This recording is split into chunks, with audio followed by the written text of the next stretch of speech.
Welcome everybody to the Cover 2 podcast. My name is Nenad. And I'm Jared Smith. And we have obviously a new background today, a new location where we are filming, and a new time. Not a specific time that we normally start at 9 a.m. On OC Rock Radio. Unfortunately, we're not able to record on OC Rock Radio for the foreseeable future, so we're doing it from an undisclosed location. We even have some friends in the background here, so if you hear any noise or if anybody cusses in the background, that's not us. They're that's in a very the peanut gallery in the background. Very competitive game right now. Yeah, exactly. So, no, on today's podcast, it's going to be a little different format today. We're going to kind of just go straight through, no breaks. It will be a lot shorter than we normally do it. We're talking about the NBA Finals. We wanted to jump on this today because obviously it's the biggest news in sports. Game 5 went down last night. So much to talk about in that game and what happened after the game and all this stuff. And of course, Kevin Durant's Achilles injury, which is just super unfortunate for him and the Warriors. We're also going to jump into Stanley Cup Finals as well. Game 7 tomorrow, Wednesday, Bruins and Blues. It's going to be nuts. Nothing like a Game 7. No, yeah, literally nothing like it in sports. But yeah, so we're gonna jump into Game 5 right now. Obviously, the Warriors pull it out. That's why we're talking about the series extending. 106-105. Kyle Lowry unable to make the final shot as it was blocked by Draymond Green. Did you get to see this game live, or did you watch it later? I watched the entire game. So did I. From start. I know. To I love this game. A couple times in between, I was watching our boy Griffin Canning face the Dodgers, because we got a little hometown baseball going on. But I did watch most of this game. It was fantastic. I was not entertained the entire game, and it was, the whole time you really didn't know who was going to win. At least that's what I thought about it. And once Durant went down, it changed the whole game, obviously, and we'll get into Durant's injury a little bit later. But what was your just initial thoughts? We're talking about this the day after, so you got to sleep on it.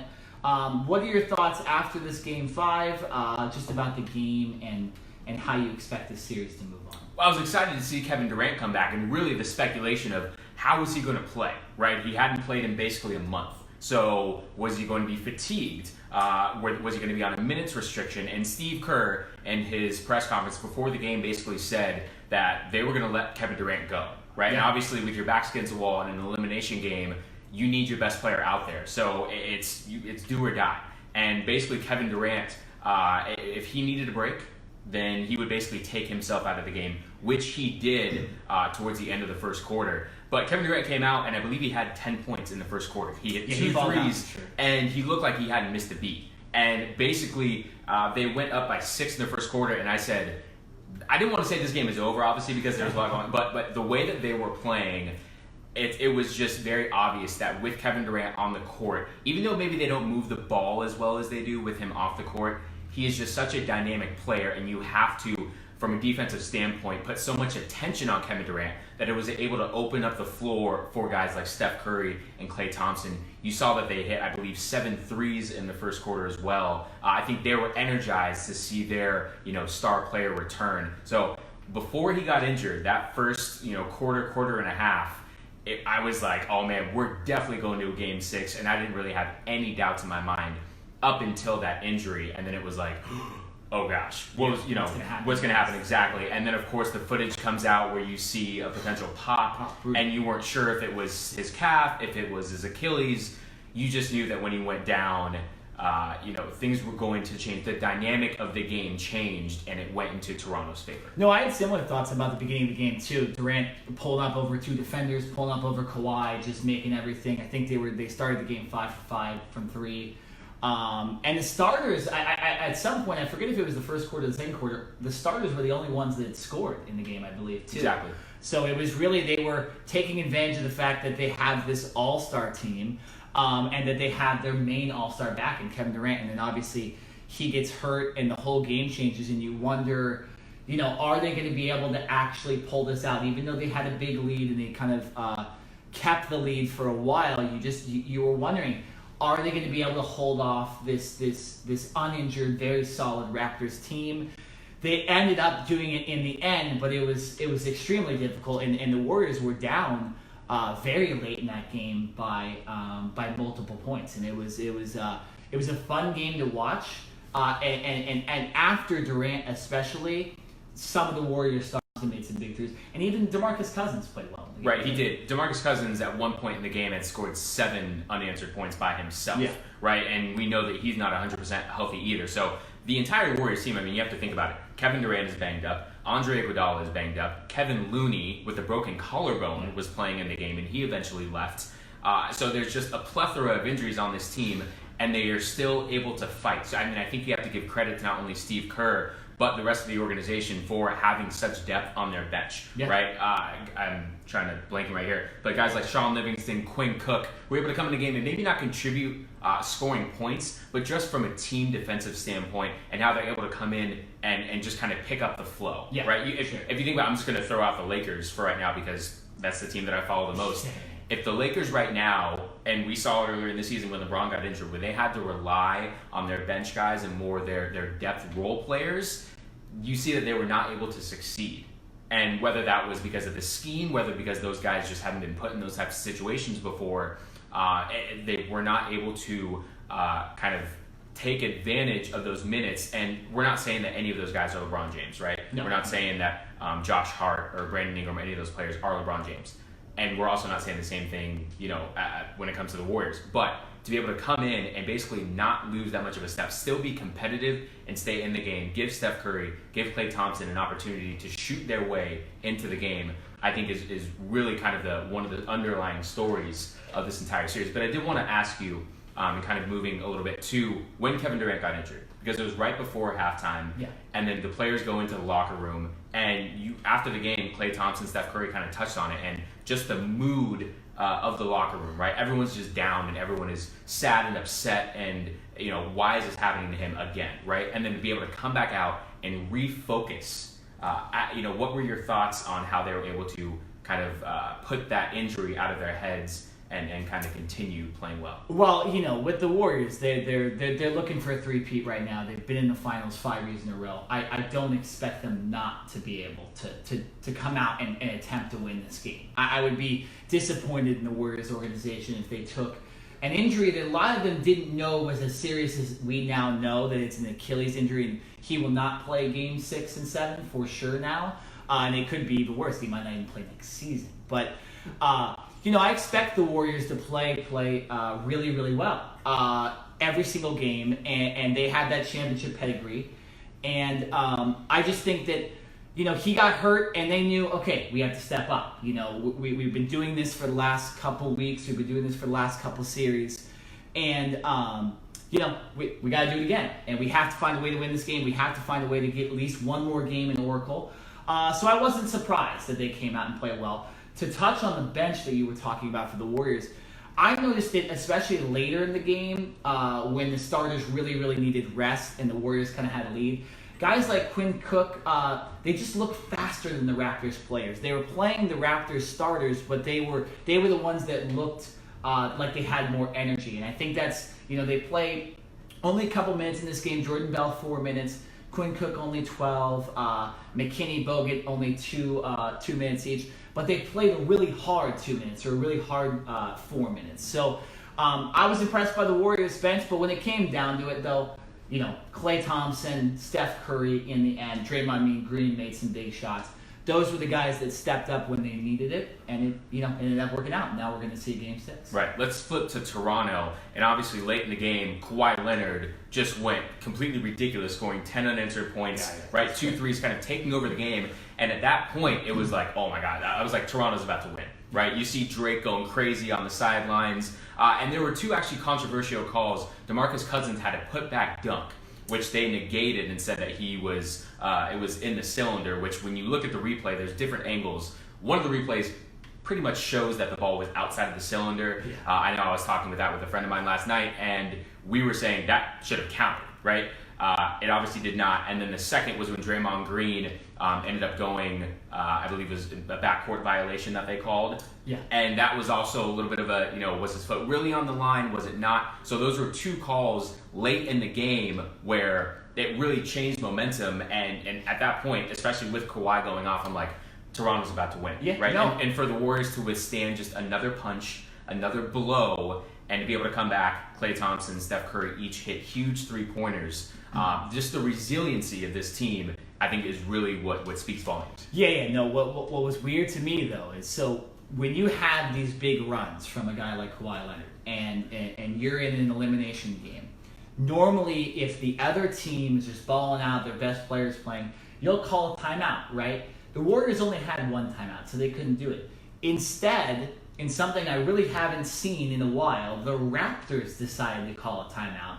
And I actually think the entire momentum changed after that. And if you look at the scoring, and we would go to the play-by-play on the ESPN site, you'd see that the Warriors dominated for the last 3 minutes. And Kawhi Leonard calls a timeout. What were your thoughts on that decision to kind of ruin your own momentum? Because Kawhi wasn't the same after that either. What was your thoughts on that? I thought that was the biggest decision in the entire game, and might be one of the biggest decisions in the entire series. It was. You talk about momentum, and if anyone should have called a timeout right there, it should have been the Warriors. Yeah. Right. When you're rolling, when your best player is in rhythm, you let him go. Unless there's a situation where you're being trapped and you can't hand the ball off or something like that, then maybe you call a timeout in a desperate situation like that. But literally, they just dribbled the ball up the court and just kind of stopped play. Like, oh, we need to regroup. There's no point to regroup. At least I didn't think there was a point to regroup. It didn't make sense to me. Yeah. And all that did was really help the Warriors and gave them an opportunity to catch their breath, set up their own defense, and you're right, from that point on, the Warriors kind of, they really took advantage of that. So that would be the one mistake so far that I would say this Toronto coaching staff, or I guess even these Toronto players, have really made in this series. Because I think overall, from a team perspective, they've played as best as you can against this Warriors team. Well, yeah, because you have guys like Danny Green and Kawhi Leonard that have been in finals. They've been in a lot of really big playoff games. But most of the coaching staff and most of the rest of the players in the Raptors have not been in this type of situation where you are literally a couple minutes away from winning the NBA Finals. And not only an NBA Finals, but they had the champagne brought up on the elevator on ice, and then they had to end up taking it back down. I mean, the fans were ready to explode, right? I love when that They were about ready to go, and then of course they had to put everything back. So. Yeah, it was just, I think it was a lack of experience from the coaching staff and players like you were talking about, and they'll learn from it, and hopefully they don't make a stupid decision like that again. But I just thought, put the Warriors away. Why are you calling timeouts when the Warriors can't? They have one. And there's 3 minutes left. They can't call a timeout. They're just going to have to try to figure it out. And they gave the Warriors a chance, and you cannot give a team like the Warriors, or really any other team with championship pedigree, life. And they gave them life, and the Warriors dominated from that sense. So they'll move on from that, and we have another 2 games potentially. So it's not like that call is going to be like, okay, well, they shouldn't have done. No, you still have 2 more games. So if you can win those, you can win those. And then, so let's talk about those next 2 games. Let's predict what's going to happen. I stated on Twitter last night that I thought, initially before the game started, I thought because Durant was back, I was saying the winner of this game I thought was going to be the winner of the NBA Finals. Because... Well, obviously Toronto won. Well, yes. Clearly that was, but it was more of the point to say if the Warriors win, they're going back home, last game at Oracle, they'll likely win that game, and then just the fact that they have Kevin Durant, I thought was going to be enough for them to win. Once Durant went down, I still believe that the Warriors will win this next game, same thing, at Oracle. They'll find a way. There's no way this magical run of the Warriors the last 5 years ends in the last game at Oracle with a team from Canada winning. I just don't see that happen. That doesn't make sense. What are you trying to say about teams from Canada? Well, I'm just saying, it doesn't make a lot of sense. I can understand if it was the Lakers or if it was, the New York Knicks or someone like historic. You hate no Canadians? No. I mean, kind of. I don't know, I guess. I don't know any Canadians, so if anybody is listening right now that's Canadian. If anyone's offended, then just well. Well, yeah, I guess. Right. No, exactly. But just making sure. You guys did cheer Kevin Durant's injury last night, so I can't. Yeah. We're not going to get into that much, but it's I'll take shots wherever shots need to be made. But no, I just think you're going back to Golden State. It's the last game ever in that arena. It's the last game you're going to play at home in the series. I just think the Warriors are going to win that one. Game 7. Toss-up. I really don't know who's going to win. So do you have any insight? Can you tell the viewer who the hell is going to win this series now? So from a personal standpoint, I would like to see a Game 7. Yeah. Just like in the Stanley Cup. I mean, there's nothing better than a Game 7 in a championship situation, right? Here's the thing. The Warriors are going back home. I get it. It's their last game at Oracle Arena. their dynasty that they have, you wouldn't expect them to go out and lose on your home floor like that. The Warriors have not, I believe this season they haven't lost 3 games in a row at home, right? So they obviously lost the first 2 to Toronto. It's tough to see them losing a third at home. Here's the thing, no Kevin Durant, more than likely no Kevin Looney, right? Andre Iguodala is banged up. Steph and Klay are, I mean, you can tell by the end of the game that they're almost exhausted. Well, just 5 years of playing in June, too. Exactly. That's basically another full entire NBA season that these guys have played. They're literally going so far into their depth lineup right now that Quinn Cook, Sean Livingston, those guys are having to play double-digit minutes, where Sean Livingston is usually the backup, but Quinn Cook isn't really expected to play those types of minutes. No. And now with the injuries and having to play even smaller, you're going to have to, because Draymond Green is more than likely going to have to play the 5, and you're just going to have a smaller lineup, which I think is going to hurt this team, because when you saw Kevin Durant go out, when you saw Looney go out, and even the majority of this last game, Game 5, the Warriors had a tough time rebounding the ball. And I think that was one of the reasons why the Raptors were able to stay in this game, because the Warriors were shooting the ball really well offensively, but defensively they couldn't get rebounds, right? And they were giving the Raptors second and third opportunities, and eventually when you have Kawhi Leonard on your team, they're going to be able to capitalize on that. So for the Warriors, they're going to have to continue to go small in Game 6, and I don't see how, from a defensive perspective, how they're going to be able to counteract what the Raptors do. Wow, so you got the Raptors winning Game 6? I do have the Raptors winning Game 6. Is that what you're saying, Jared? Yeah. Sorry. Okay. I mean, we disagree. It's fine. I'm also at the point where I'm not going to say the Warriors are going to lose the finals until they actually do. In some way, you know what I'm saying? They have to prove to you. I'm going to give. Yeah, they have to prove to me. And so far, even with like last night, the way they in the Houston series, they went out and won it after Durant got hurt. They've just shown too much to me to think that they're going to lose at home. I could understand Game 7. You know, I didn't expect the Cavs to win back in 2000. Was it 2015 or 2016? I believe it was 2016. 16, yeah. I didn't expect the Cavs to go into Oracle and win either. So there is, you know, sometimes you do have stuff that surprises guys like me that they're big sports fans and kind of can predict some stuff. But this I see Game 6 being the Warriors winning. I disagree with you. I just think they're going to have enough momentum. They're going to come out. They're going to score early. Steph and Klay, you know, they're going to make their threes. They're going to play really, really hard in that first half, and they're going to build up enough of a lead to where they're not going to lose it. I mean, here's the thing though. Game 5, there were multiple points in the game, I believe 2 or 3 different times, where the Warriors had a double-digit lead. Yeah. Right. And one of those was with Kevin Durant, and then the other was without him in the fourth quarter, or I believe in the second half. And the Raptors were able to kind of come back and stay in the game, right? Just stay close enough. And obviously, we saw Kawhi Leonard go off. So the Raptors just need to stay close. They have to weather the early storm, because you know that the Warriors crowd is going to be loud, they're going to be hyped, they're going to be excited. So if they can just weather that early first quarter storm and stay within striking range, then, you know, because here's the thing. Steph and Klay, I don't think they can come out. They're going to have to play 44, 45 minutes. You have to play. You can't, if you're going to go out, right, with your backs against the wall, you have to go out with your starters. You can't go out with Quinn Cook, no offense, or Sean Livingston, or any of those guys on the court. It's got to be going down shooting with Steph and Klay, and you know, that's just what these guys do. So, like I said, if the Raptors can just stay close, from what we saw Kawhi in last game, how he was able to rack off those 10 points in a row, he's feeling it right now, and he's in a rhythm, even though he's banged up himself. And I think that he kind of smells blood right now, right? Yeah. If you remember, after Game 3 when the Raptors won, their head coach basically said, "Hey guys, we're just looking to win 1 out of 2 games, and that would be fun." Yeah. And Kawhi used a colorful word, which I'm not going to use here on this podcast, but he basically said, you know, bleep that. We're trying to win both games, right? So they have confidence going into this arena, and they're not going to be scared by this Warriors team or by these Warriors fans. No, I you know, and the Scotiabank Arena where Toronto plays, it was rocking last night, and it was super loud. So they're used to the super loud crowds and stuff like that. I don't think the Oracle Arena, even though it will be loud in there, we know.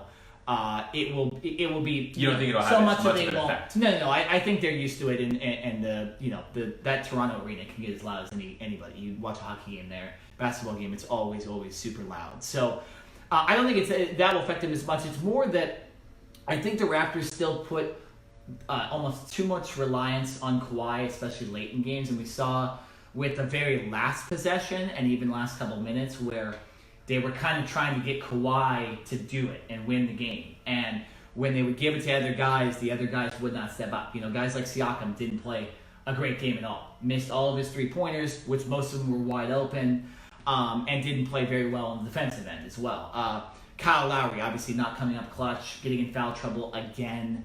That stuff can't happen. And I think that stuff's going to happen again to the Raptors because, again, they're not used to being in these games where they can win the finals, right? I think the pressure is hitting them a little bit. I think when you get home for Game 7 and it's winner take all and we have to throw it all out there. If I tear my ACL, I got to still play all this stuff. It's a little different. But I think this Game 6, I just don't think they're going to have enough. I think the Warriors, their bench will play well. I think Cousins will step up again like he did in Game 5. And I just think the Warriors will win Game 6. Game 7, though, you know what? I'll give it to Toronto. I actually think Toronto is going to win this series. It'd be cool for them to win at home. Yeah, right? and I think, I think it is going to be just a little bit too much for the Warriors in the end to finally win that last game.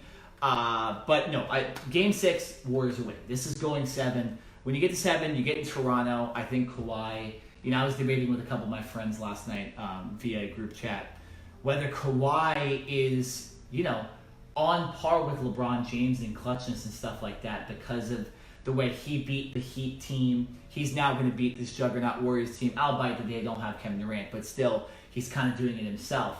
I think Kawhi will find a way to win the championship for the city of Toronto. I would not be surprised if the Warriors win either. This Game 7, like I said, is a toss-up. If I have to make a prediction, though, right. I think Kawhi does it one game earlier in Game 6. And I kind of want to go back a little bit before we move on to Kevin Durant and what this injury means for him in his future. Let's talk about Kawhi, right? Because I think arguably right now, he's the best player in the NBA, right? LeBron James is not in the finals. Kevin Durant is injured. I think Kawhi, the way that he's played so far in this playoffs, carried the team on his back. I think he's the unquestionable best player in the league right now. He's the MVP of the finals, for sure. So, obviously, if you watch that last play of the game, you saw that the Warriors double-teamed and trapped Kawhi to purposely get the ball out of his hands, right? If they were going to lose, it was going to be by someone else shooting and not Kawhi. Do you feel that Kawhi should have taken that last shot? Because I think he's good enough to get dribble out of that double team. His ball handling skills are fantastic. Do you think that he should have found a way to get out of that double team? And if that was Kobe, if that was Michael Jordan, I'm sorry, they're not giving the ball up. I don't care if they're triple team. They're taking that last shot and they're going down swinging. Do you have a problem with Kawhi handing the ball off and letting someone else take it, or do you think that's just the kind of team player that he is? No, I think he's looking for the best play, and he talked about it after the game, saying, I was double-teamed by 2 of the best defenders in the NBA. What was I going to do? I don't think I would have had a problem if he would have took the last shot and missed it, or even airballed it or whatever. But I thought it was the right play to pass the ball. You want to get the open shot. I don't trust any of the other Raptors, but you do, you're not going to just not put up a shot because the defense is hounding. I give more credit to the Warriors on that defensive, on that last possession, because you saw Iguodala run up really quickly and double team Kawhi. And then you have Draymond running over and actually getting a hand on Lowry's shot would be the reason. Right, I didn't know that at first because it's just like an ugly shot. No. That's the last, and that's why I was like, that's what you guys got? Yeah. I'd rather take Kawhi double team, shooting the ball. Yeah, than, it is different. And if you're that. finding out right now that yes, the shot was blocked, Kyle Lowry is not that bad at basketball, and he did not hit the side of the Cover 2 podcast, breaking news. Yeah, exactly. But no, I just thought what it reminded me too is, do you remember when I forget what game it was, but it was the Portland Golden State series, and Iguodala slapped the ball out of Damian Lillard. Right, exactly. It was in Portland. Andre Iguodala has a way of just stepping up on defense on those last possessions. He knows what to do, and that's what happened on that play. I don't really blame the Raptors. I blame the Raptors for the decision to call the timeout and mistakes they made later in the game. That last possession, though, I give just credit to the Warriors. The Warriors know how to win. They knew that it was, you had to stop them because it's a 1-point lead, right? Any shot that goes in is the game winner. You don't have a chance for it to be tied or anything like that. So I'm just saying, if I'm Kawhi, I'm taking that shot. I think now, I'll tell you this. I think now he's taking that shot for sure. Now Kyle's not taking the shot. Siakam's not taking the shot. Gasol makes 1-3 a game. Once he's made his 1-3, he's not making another one. So I just think you go with Kawhi's the clear best player on that team. He should take the shot. But the Warriors will have a way of stopping it too. They'll try it. They'll try that. So So we'll move on. So you got Toronto in 6. You got them winning on Thursday. I have them winning on Sunday. So we got Jurassic Park fever here. Okay, I would love to see them win at home. I just think that they're going to be pissed off. They knew that they should have won Game 5, right? It was almost like they got it taken away from them in a sense. And I think they're going to come out. And like I said, if they can weather that storm, I think they're going to smell blood at some point. Steph and Klay, at least Steph, you can just tell he's physically exhausted. Yes, especially when Klay didn't play in Game 3 and Steph had to do everything, even though he was a monster and scored 45 points. I think he's just at the point to where it's like, and the thing is, he runs around on almost every possession. It's not like he just is at a standstill. He's coming off screens. They're constantly finding a way to get him open. So the fact that I would like to actually see a breakdown of like how many steps and how many miles he takes in a game, because I know that his stamina is great, but at a certain point, I'm just not so sure that he can keep that type of momentum up and keep that shooting up. I agree. No, that's what I'm saying. I think eventually when you get to that Game 7, they're just not going to have enough in the tank. It's going to be, if the Raptors come out and don't play a horrendous game, it's going to be the Raptors. It's going to be the Raptors series to win. One thing to think about just before we change topics: Draymond Green is one technical foul away from getting suspended. So if he gets a technical foul in Game 6, he's not playing Game 7. So that is something to look for, and that's another reason why I'm going to go with the Raptors, because I think that might actually happen. Right, and isn't this the guy who a couple weeks ago said that he was trying to tame himself down, and he saw his kid kind of get a little too excited, and he said, I have to be a good example for my kid and for the youth, so he wasn't going to do that, and then what's he do? He comes out and gets another tech? He's gotten techs in 2 straight games at least. And you can see when it's going to happen too. I'll call it out on Twitter. Right. Well, Klay Thompson tried to grab him and kind of calm him down a little bit, but the referees already saw. I still think the referees should give. Should give every single player a little more leash in the NBA Finals and even in the playoffs. I think all he did essentially was kind of just throw the ball away. Well, see, here's the thing. He also turned around and he walked away. He wasn't going towards the ref. He wasn't yelling obscene gestures. He wasn't doing any of that towards. He was upset and he was frustrated, but he was walking away from the situation. Yeah. So I think the referees need to take that into account. And who knows? Maybe he can get rescinded, because there are times where a day later, 2 days later, the NBA can look at it and rescind that. But you're right. That's a great point. If this series does extend to a Game 7, Draymond Green needs to be on a tight leash. Because he won't get suspended for Game 6 unless he gets 2 techs. But if he gets that one in Game 6, he's done. And then bye-bye. Oh, they're done. And if they don't have Draymond, the series is over. All right, so moving on to Kevin Durant. Obviously, we've been talking about it. He has an Achilles injury. As of right now, I can check my Twitter and see if they announced that as a torn Achilles or a partial tear. But he's not playing in the rest of the finals. And a lot of people think it's a fully torn Achilles, which would not only affect, obviously, the finals, because the Warriors are going to have to step up and any breaking news and play.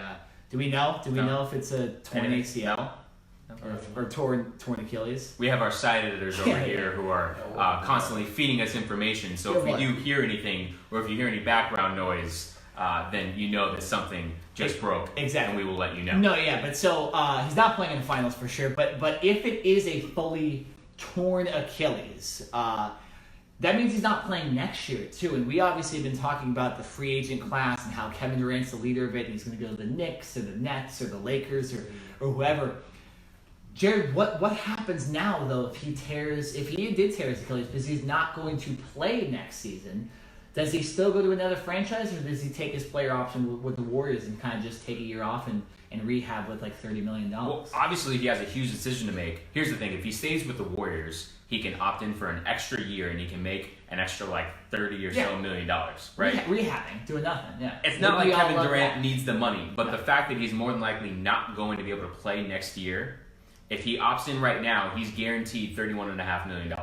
Like, no questions asked, boom, here's your money, right? If he goes and tests the free agent market, whether he goes to the Knicks or the Lakers or any of the other teams that have been that are looking to acquire his services, they're probably going to say, well, what's your health status going to be? And the fact that he's over the age of 30, he's still one of those dominant players in the league.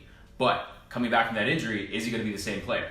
We saw Kobe Bryant. He was never the same player. Yep. And many guys, after coming back from from a torn Achilles, if that is in fact true, we don't know that 100%. We're still waiting on the It could results. just be partially, yeah. Right, but if it is fully torn, that's a year off, and he's going to be a year older. Our team's still going to be willing to give him that supermax contract for 4 years and over $200 million. I think most teams would, just because you guarantee that you have at least Durant on your roster, and if you do give him the supermax, because he will get the supermax. He did make one of the All-NBA teams. It's just, you're right. You don't know which player you're getting. It's not a 24-year-old tearing his Achilles. It's, how old is Durant? Is Durant? He's 30 or 31. Yeah, exactly. So you're getting an older player where this max contract, you're getting him back at 32, potentially 33, and you don't know how well his Achilles is going to act. Even DeMarcus Cousins, look at his own team. He tried to, in some ways, come back from this Achilles injury, get a free ring from the Warriors, and he's gotten hurt and other stuff, and now he probably will never get a max contract. So, there is that risk with a team not getting the best player. I would take a flyer on him, though. Kevin Durant he's not a fringe all-star. He's not even an all-star. He's a superstar. He's one of the best players in the NBA, arguably the best player in the NBA. And I just think if you're the Lakers or you're the Nets or you're the Knicks or you're even the Clippers, you go after him, you sign him if he wants to sign somewhere else, and you take the year off, and you know he's coming. You just don't have him for that next year. So if you're Kevin Durant, what do? Knowing that you have a potential $31.5 million guaranteed, all you got to do is sign on the line right now. I stick with the Warriors because it's the free money. I don't think I don't think you test free agency and you have people tell you, well, you're not going to get all the. I stick with the Warriors. Rehab, go out to free agency the next time where there's less free agents coming out and there's less competition. There's more teams after. See, but that can also be a bad thing as well, because what if Kevin Durant wants to pair with a Kyrie Irving or another player? If there's less free agents to go around, then maybe he can't control the narrative as much, to where this year there's a plethora of talent coming out, and he can say, all right, I'm going to go here, come join forces with me, and we can be a powerhouse somewhere else. He also might want to stay with the Warriors, too. I know, and the Warriors have to think about this, too, because obviously their bench is a problem. Right, and the fact that they have all these superstar players is affecting their bench when guys go down. Right, they might lose the finals now because they don't have enough depth, and it's finally hitting them, where it hurts. And so, I think KD still could stick with the Warriors, but it's the Warriors might not actually, in some ways, want KD. They might want to just stick with Steph and Klay and Draymond and go with those guys and build around. Did you just say the Warriors don't want Kevin Durant? Well, I'm just saying, if Kevin Durant gets hurt again or Curry gets hurt, then they're kind of screwed. I know. I don't know why. It's a weird thing to say. I'm just. There's a lot to think about with this. There are a lot of scenarios. If I'm Durant, though, you take the free money and you rehab for $30 million. I mean, I don't. That's what I'm doing. And then you test the free agency next year.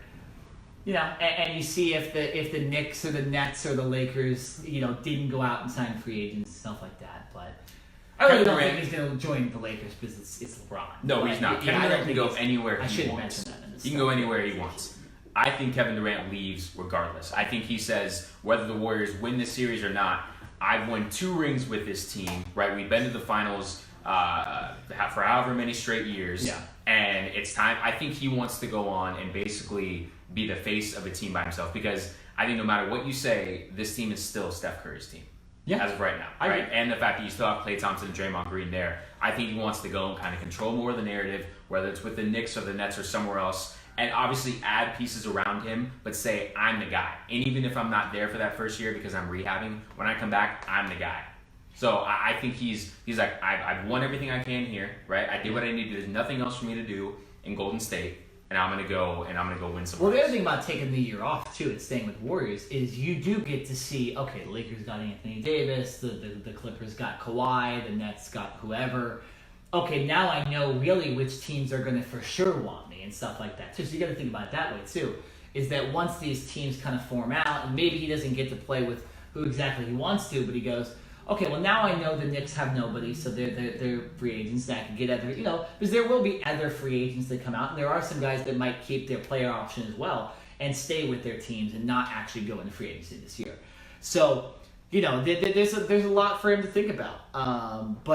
And when I was talking about the Warriors not wanting him, I was saying the fact that we're talking about the injury and they might think, okay, well, we're not going to give you a max contract because we think, we saw it up close that the Achilles, was an issue, and it was one of the reasons that we didn't win or really struggled to win this finals this year. So that was where I was going with them not wanting Durant. I just had to clarify. I don't see that really happening, but it's. They might want to be like, okay, well, Draymond opted in, Klay opted in, Steph's obviously, he's the face of the franchise.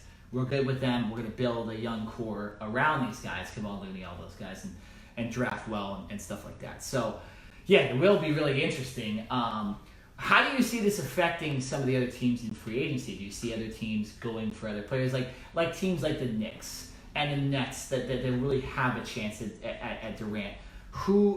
What do they do now? If Durant does opt in with the Warriors, now that this has happened, what do those teams do now? So as much as we've just talked about Kevin Durant, and he is obviously a superstar, he's box office, no doubt about it, I think the domino effect will start once we know what happens with Anthony Davis. And I think the writing is on the wall with the Pelicans, right? Because I think he's going to get traded before the free agency period. They want to trade him before that free agency period. They want a superstar, a current all-star. They want another potential all-star, and then they want 2 first-round picks. Right, that's just like kind of the baseline minimum. Don't even come and come to the table unless you have that in your hands. Yeah. So the Knicks, Nets, Clippers, and Lakers have been the 4 teams so far that are have reached out about a potential deal for Anthony Davis. And I think once that trade happens, or once Anthony Davis is moved from the Pelicans, then I think everything else will start to fall in place. I think right now, teams and even players are kind of sitting idle and waiting to see where Anthony Davis goes, because if he goes out to the West, that's just another strong team. Whether he goes to the Lakers, the Clippers, that's just another strong team for the West. If he goes to the East, to the Knicks, obviously with LeBron James not being there, we saw what the Toronto Raptors were able to do. So maybe if Anthony Davis says, hey, I want an easier path to get to the finals, I'm going to go to the Knicks, or I'm going to go to Brooklyn and I'm going to pair with Kyrie Irving or something like that. Yeah. But like I said, I think wherever he goes, it will change the entire dynamic of where everyone else potentially goes. And I think once that domino falls, then we'll see what happens with Kevin Durant. Then we'll see Kyrie Irving and all these other players start to make their moves. Yeah, because I think I'm forgetting the date of when players actually have to pick their player option. It's not the day of free agency. It's earlier. It's sometime in June. I think it's June 22nd, June 26th, something like that. So, because I remember the Celtics were talking about, we're going to wait till Kyrie makes a decision before we make a decision on any trades or anything like that. So, that might lose them out on the Anthony Davis sweepstakes, because I think Davis might be moved before that. And the Pelicans have extended, I was out of yesterday or the day before, that they said, hey, we want to trade him we potentially want to trade him before the NBA draft. So of course, because if you're getting those picks, they're going to be useless. Well, I'm saying he could get traded on the NBA draft day. Exactly. I think they want to be able to prepare and know, okay, now we have the Lakers' 4th pick, all that stuff. But okay, so let's move to Anthony Davis. Where do you think he will end up? There are obviously the 4 teams that they came out and said were possible suitors were the 2 LA teams and the 2 New York teams, Brooklyn, Knicks, Clippers, Lakers, if you don't know. And they said front runners were the Lakers and the Knicks. Yeah, those are the 2 teams specifically that Anthony Davis would like to go to. So although hearing that, is that the teams you think he will go? I believe so. You got to make a prediction. I believe so. Listen, LA or New York, the 2 biggest markets. No, who do you think he actually will go to, though? I think he goes to the Lakers. I think he does too. I think he comes, and I think LeBron James is able to lure him in. They've already gone out to dinner. I know that they're friends. Now, here's the thing. The Lakers would have to get a 3rd team involved for this trade to work. That's what they don't have all the necessary assets to just trade straight up with the Pelicans. So I'm sure they're on the phones right now talking to another team saying, hey, we need you to add this draft pick, or we'll give you this player, or for money purposes, they need a 3rd team to make that deal happen. But guess what? You're giving up, if you're the Lakers, your number 4 pick, you're giving up Brandon Ingram, Lonzo Ball, and more than likely Kyle Kuzma. So those are 3 of their young up-and-coming players. And here's the situation for the Lakers, and I'm not saying that they wouldn't do it, but you're almost getting into a sense with the Warriors to where when they're all healthy, and when you have all Kevin Durant, Steph Curry, Klay Thompson, when everyone's healthy, it's great. But you look at this team right now, and they're struggling with injuries, and you're seeing that their depleted depth is sorely lacking. So for the Lakers, that'd be great to get Anthony Davis to pair with LeBron James. Who else are you going to bring? Because you're not going to have that much money left. You're going to have to give out better minimum contracts, and you're going to have guys that are going to want to come and play for less money. Well, that's why I think they can't trade all of the young guys. But that's what the Pelicans want. The Pelicans aren't going to even negotiate. They did say they wanted draft picks, though. I'm saying if you get that third team involved, that's where, I get that they're probably going to eventually have to trade 2 or 3 of the young guys, the 3 you mentioned for the Lakers.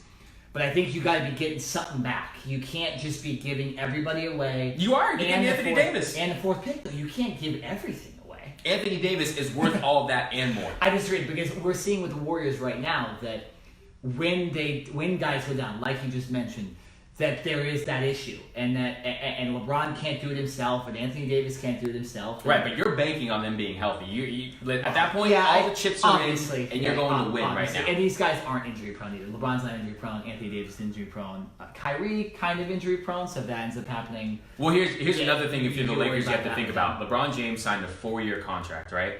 The 4th year is a player option. So in reality, he's really with this team for 3 years. He's about to go on his second year. Yes, but you really think his sons are going to leave high school? They just went to the best high school in for high school basketball. I'm just saying, by the time his contract is up, LeBron's going to be late 30s, and you never know. So I think the Lakers really have, realistically, 2 more years with LeBron. So now is the year to strike, and then potentially, go to back-to-back finals, or at least be contenders in back-to-back years, because you never know in that 4th year. That's 3 years away. Who knows what's going to happen? Maybe LeBron's fed up because the team hasn't made the right moves, and they're just not being competitive, and he wants to leave, right? LeBron, obviously, we all know that he went to LA for more than just basketball reasons, but he's also not going out on the court to just play with a bunch of scrubs. Yeah. So if other players aren't coming to LA to join forces with him, I guarantee you LeBron's not there in his 4th year. So, quick question. Kemba Walker's free agent. Right. So why not? Now I don't know. There might not be enough money to do this, but if you were to trade all 3 of the young studs for the Lakers and the 4th pick, I think you have to then go out and get another really, really good free agent as well. Because at least if you're going to, because a big 2 is not going to. A big 2 is not going to be. Yeah, exactly. And they are in the West. That's the conference they play in. So I think at least if you're going to give away all 4 of the young assets, you do have to go out and get another free agent, and whether that means Kemba Walker or for some reason. Irving? You could, but I think Kyrie Irving. Did Kyrie Irving make one of the? I don't think he wants to come to LA. That's just a fan, a Lakers fan. No, exactly. I just think that might be too much money, because Davis has a giant contract, LeBron has a giant contract, Kyrie has a giant contract. Then what the hell do you have after that? Right? It worked in Miami. Dwayne Wade, Chris Bosh, LeBron, they all had over $100 million contracts at the time. It did work. And all those guys were in their prime, so that does work. And I think Anthony Davis and Kyrie Irving are in their prime, and LeBron is still one of the best players in the world. But yeah, it's tough. I do think Anthony Davis is coming to the Lakers. I just hope the Lakers don't give up the absolute farm for him, and then get into this scenario where they don't have draft picks later on, and we've seen that before. It's one of the reasons the Lakers suck right now. It's because they gave away every draft pick. The Lakers suck right now? Yeah. Oh, all right. I thought they were pretty decent. Yeah. No. But so really interesting stuff. I mean, the free agency market is going to be nuts whether Kevin Durant is in it or not. But this injury, obviously, I think is now the main story of the free agency market. Where will Kevin Durant stick with the Warriors? Will he be a free agent this year? Will he not? Where's Anthony Davis going to go? All that stuff. And I'm sure we'll update the listener or the viewer in the future on that. So let's jump to our last segment of the show, the Stanley Cup Finals. Game 7 is tomorrow, Wednesday. If you're watching live or you're listening tonight here Tuesday night. This has been a crazy series. It's gone back and forth.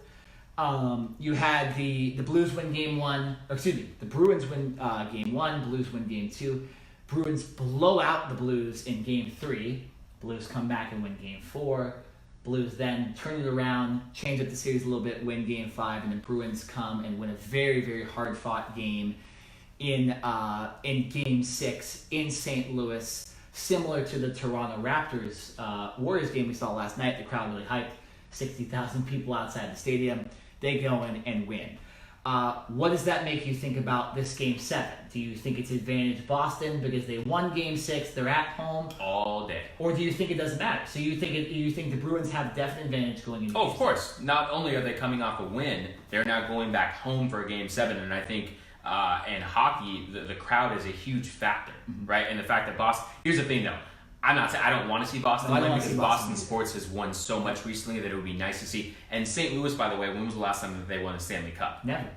Never. Yeah. So I'm rooting for St. Louis. Problem is, I think the odds are against them right now. Yeah, it's tough. But here, I do love Game 7s, and obviously anything can happen in the Game 7. It's like I said earlier, one of the just best feelings. You know, it doesn't matter what sport it is. Game 7s are great all the way around. But Boston coming off a win and going back home, I think they have all the momentum right now, and I think they pull it out. In a close game, I think it's like 2-1. Yeah, I know. I think the Bruins do have an advantage. The way this entire playoffs has been, though, and this series, I'm not going to come out here and say, oh, Bruins absolutely for sure 100% are winning. I think the Blues have enough firepower. Their rookie goalie has been amazing, hasn't played like a rookie all playoffs. So I think they have a chance. But, you know, Tuukka Rask has been here before. He's won a Stanley Cup before. He's been in the Stanley Cup before. I think the Bruins have enough defensively in the goalie ranks to make this a close game. But a close game also means you could have some weird bounces for the Blues. So that's why it's hard for me to predict. But if I had to predict, I'm going to go with the Bruins. I think the Bruins win as well. But wow, it's going to be a great game. I don't think it will be a blowout. I think it will be super close. 2-1, 3-2, might even go to overtime. Hopefully there's no, the referees don't get involved, or there's some weird calls that, a puck goes off a stanchion, goes right in the middle of the ice, guy gets a wide open shot, stuff like that. I hope it's a clean game. Goalies play well, but I'm going to go with the experienced goalie that's been there before rather than the rookie goalie almost every single time. Of course, I would, and the fact that they're at home as well, I think that's a huge factor. No, exactly. So, and that's going to really suck if Boston wins a third championship. I mean, I kind of experienced the first two personally, just knowing people over there. And I've said this on the podcast before. They plan for parades over there. They know they're coming, and they all get drunk, and they all go to the parades, and they expect it every year around February, and they expect it around November, and they expect something in the summer, in June, to be having a parade. And if it doesn't happen, it's more rare recently than it is. No. Yeah, I was reading an interesting stat, and I don't have it pulled up, so forgive me if I'm a little off in the details. Yeah. But if you were born in 2004, there's only been like a year between any Boston sports teams winning a championship. So basically, every year, one team from either the NHL, baseball, or football have won. Meaning the Patriots, the Red Sox, and the Celtics too, and of course the Celtics as well. So. Boston sports is doing very, very well. Well, how many times have they been in the finals? Right. Still? It's not and even, if Boston wins, we mentioned this a couple weeks ago on the podcast, this will be the first time since 1935 that a city's sports teams have won in three major that wasn't sports. even, I mean, you look at that too, in the Detroit Lions, it wasn't even the NFL yet. So really, this has never happened in the modern era that three major sports teams have a chance to win. You know what, though? It is nice to know that the Celtics are the one that's not going to win now. Because I think of all the Boston teams, they're the most hated by most LA teams. Well, I just think because you look I think the Red Sox are up there. Red Sox are up there because they beat the Dodgers last year, but it's not like the Red Sox and Dodgers have had the history. You have so much history with the Celtics and Lakers going back and forth. Twice you have it in the mid-2000s with Kobe doing it, then you have Magic Johnson going over Larry Bird and all that stuff. So I think it is nice that the Celtics are the one team not doing it. And at least if it happens. Hopefully it doesn't happen. Hopefully St. Louis just wins and all that stuff. And then in the NFL ranks, obviously we haven't had a team in LA for the longest time. So that rivalry isn't there. So hopefully Blues win, but we're going to go with the Bruins. It's hard to go against the team that has, in my opinion, the better roster. And the more experienced goalie, and they're at home. So that's going to be crazy.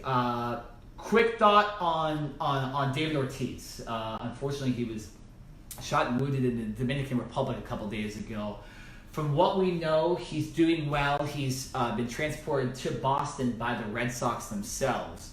Their personal team jet. Yeah, their personal team jet. They sent it down there, and it's just been mass chaos down there. Nobody's seen him yet, though. At least there's no videos of him besides the video of him actually getting shot. We haven't seen a video of him since going into surgery, going to the hospital. Your thoughts on David Ortiz and what happened down there? Right, and we're being told that it was a robbery and he was shot from behind. Yeah. Is that correct? I think it was, well, I don't know if exactly it was a robbery. It looks like he's at a nightclub. He's sitting out at a table. Looks like he could be eating or drinking and doing something. And a guy comes up from behind and just starts taking shots. And he shot other people too.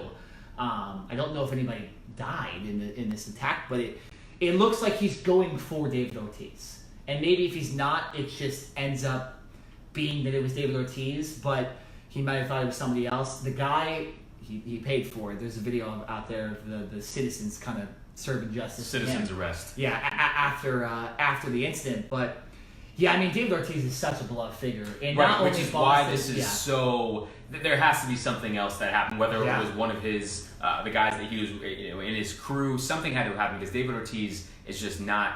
There's nothing against this guy. No, seriously. Right? It seems like he doesn't have a mean bone in his body. Obviously, ever since he played with Boston and even since he's been retired, he's never been really in the news for anything bad. Obviously, he was a very competitive player, but it's not like he was ever involved with incidents with the police or anything. So it's just why someone would want to come after him is interesting. And hopefully, I believe there's one or two suspects that are currently in custody, but hopefully, a resolution can come out of why this did happen. Good point. I hope it was random, to be honest. I hope it was just the guy didn't know it was David Ortiz, and unfortunately that happens in everywhere. It can happen in the United States, but it happens more prevalent in those kind of countries too. That you don't want to be, and that's it. You're a celebrity and you're out there. People know who you are. Right, but I mean that's where he's from.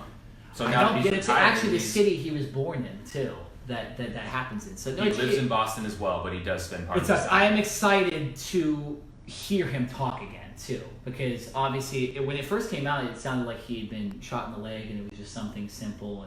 But it came out that he was simple, just a shot in the leg, no big deal. Something like that. Yeah, I know. I should. I've gotten shot in the leg a couple times. It's all good. Yeah, I was shot in the leg all the time. Yeah. No, but yeah, David. It ended up being more life threatening than original. These guys are laughing in the background too. But yeah, we took a serious topic and just turned it into whatever ends up being. It's the end of the podcast. It's all good. Unraveling. No, exactly. But no, I am interested to see him talk. Maybe go on the MLB on Fox set, discuss what happened, just to see he's okay. Because the guy, I'm not a fan of the Red Sox. They're one of the teams that you root against a lot because they've always been good. But David Ortiz, I mean, the moments he's had.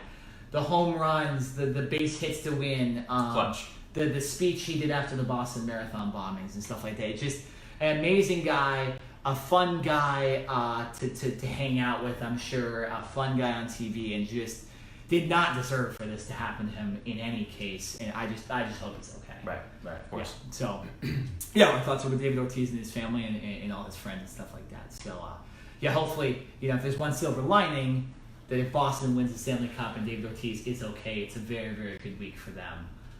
Because this kind of took the damper. I believe this happened right after Game 6 of the Stanley Cup Finals too. So you get this huge win, and then you find out that one of your sports heroes has been shot, almost killed down in the Dominican Republic. So crazy stuff. Any final thoughts before we kind of turn this podcast around? That's it. Like we said, I've got the Raptors in Game 6. Nick has the Raptors in 7. Either way, we think the Raptors will win, and deservedly so. And then it's free agency time. And like we said, I think that the dominoes will fall once Anthony Davis gets moved, and then we'll see where Kevin Durant goes, Kyrie Irving, all those guys. Even guys like Klay Thompson, who may not be potential superstars, but I mean, what he means to that Warriors team, he's a free agent as well, and he could be gone. So, well, you can get a deal on Klay Thompson too, because he didn't make one of the first teams. Right, that's $30 million that he lost. Something to think about. And right you know how he found out? Because he was being interviewed by reporters, and the reporter said, "How do you feel that you didn't make the All-NBA team?" And he literally, it looked like he was about to kill someone. Yeah. Because if I knew that I just lost $30 million because I didn't make All-NBA first or second team, or even third team. Klay Thompson didn't make third team All-NBA. Well, they just changed the format. This needs to be it needs to be the 15 best players in the NBA, not the. So, I mean, some of the centers in the league don't. I don't think equate to what Klay Thompson does and what other guards and forwards do. So I think that if you're going to make it about money, you can't have weird stuff in there where people are debating who got it. Right. Like that can't happen. It has to be 15 best players. It should just be, maybe you put a limit on how many guards can actually get or how many forwards or how many centers, but it shouldn't be, okay, each team has 2 guards, 2 forwards, you're limiting it too much and you're messing with guys' money. See, here's what I'm trying to figure out though. And I'm sure that there has to be more to it, but there's no way that in Klay Thompson's contract that just because he didn't make All-NBA, he all of a sudden loses out on $30 million.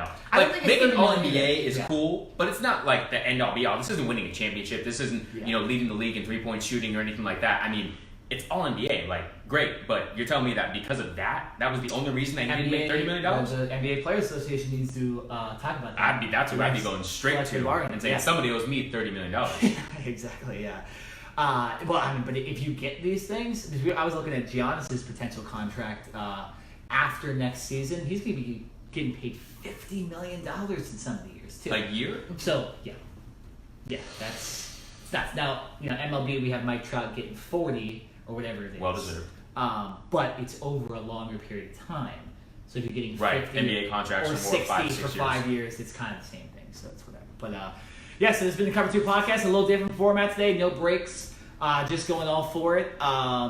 Different location, and we'll do this again for sure. We'll keep testing this stuff out, and so we got Raptors winning the NBA Finals. He's got 6, I got 7. We got the Bruins winning in Game 7, and we have Anthony Davis going to the Lakers. That's what we think is going to happen. Hopefully that happens before the next podcast. But it's the end of the podcast today. For Nick Nenad, I'm Jared Smith. This has been the Cover 2 podcast.